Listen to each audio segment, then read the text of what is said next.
Known as Terrible Ted for his ferocity on the ice, Lindsay won the Art Ross Trophy in 1950 as the top scorer in the NHL, played in the NHL All-Star Game 11 consecutive times, was selected to the NHL First All-Star Team 8 times, and finished among the league's top 3 in goals 4 times and points 6 times.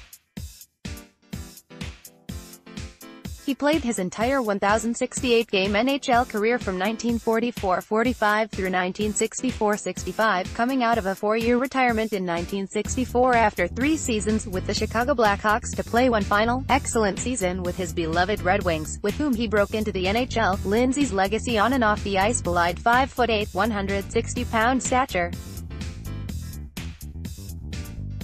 In his heyday with the Red Wings during the 1940s and 50s, Lindsay was the prototype for players who were told they would never succeed because of their size. Though Lindsay might have appeared slight when compared with many of his peers, the left wing was a 4-time 30-goal scorer. The 1966 Hockey Hall of Fame inductees' contributions off the ice were equally as important.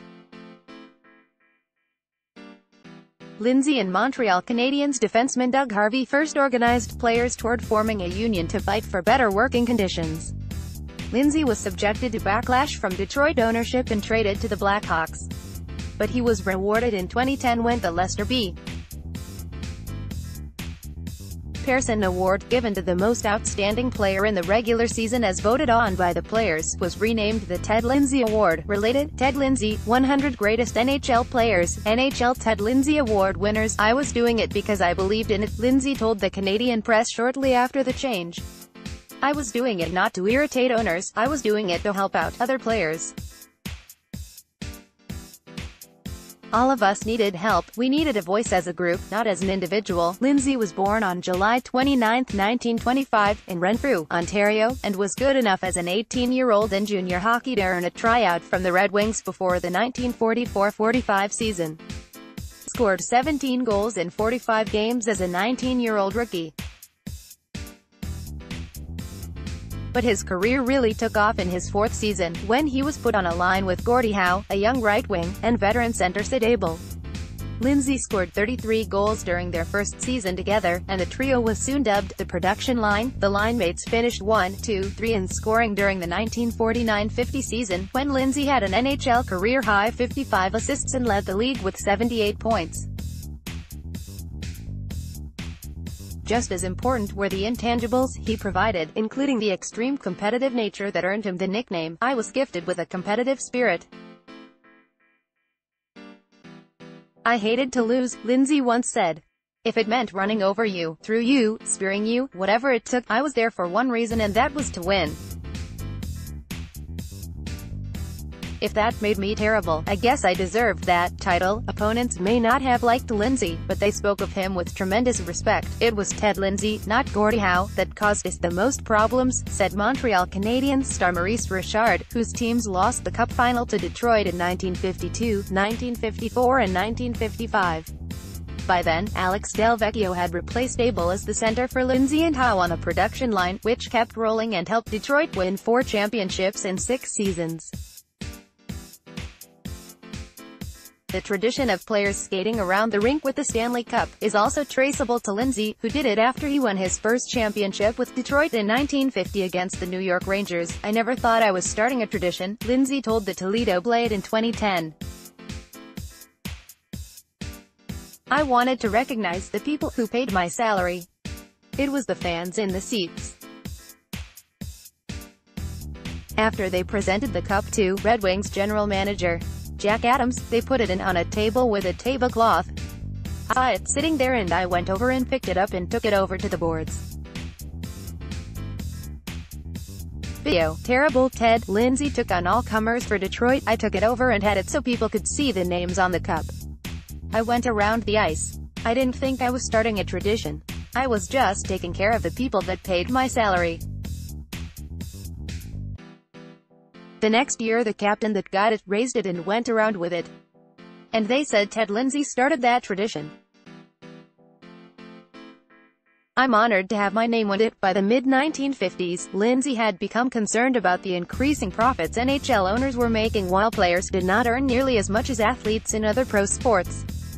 He and Harvey secretly organized players around the league to form a players' association, which eventually settled out of court with the owners on a number of issues. An official union, which became the NHL Players Association, was formed in 1967. Lindsay paid a price. Adams stripped him of the captaincy in 1956, and a year later banished him to the Blackhawks, who had made the Stanley Cup playoffs once since 1946. But Lindsay never doubted he had done the correct thing. It wasn't right. It was very simple, he told the Red Wings website in 2010. I had my talent, and nobody could take that away from me. But you have to be fair in this world. I was one of the people who never worried about stats. I'd only worried about winning, and I felt that this was my responsibility. The good Lord didn't tap me on the head and say, Lindsay, this is your job. I just felt that it was the proper thing to do. Lindsay played 3 seasons in Chicago before retiring in 1960. Meanwhile, the Red Wings struggled after trading Lindsay. Abel, who had returned as coach and became GM after Adams was fired in 1961, reacquired Lindsay's rights and enticed his 39-year-old former lie-mate to return for the 1964-65 season. NHL President Clarence Campbell was among those who had reservations about what Lindsay could have left after 4 years out of the league. But he erased all doubts by scoring 14 goals and helping the Red Wings top the standings for the first time since he was traded. Lindsay has done what I thought to be next to impossible. His comeback is one of the most amazing feats in professional sport, Campbell said.